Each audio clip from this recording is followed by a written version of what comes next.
Shu vaqtlarda Yahyo payg'ambarning shogirdlari kelib, Hazrati Aysoga biz va Parisiylar ro'za tutamiz. Sizning shogirdlaringiz nemishqa tutmaydi deb so'rashdi.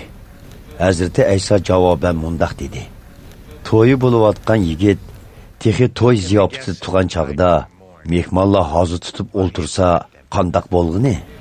Albatta bo'lmaydi. Ammo yigitning ulardan elib ketiladigan kuni keladi. Ana shu chaqda ular qayg'u hasrat chekinidan ro'za tutadi. Hech kim konu ko'ngilakka kirishib ketadigan yangi raqtin yamoq samaydi. Unda qilsa, kiyim yuyilganda yangi yamoq kirishib, kiyimni yirtib tashlaydi.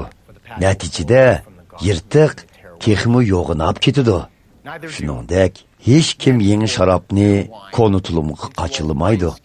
Agar unda qilsa, yangi sharobning ko'pishi bilan tulum yeriladi-da, sharobmi to'kilib ketadi.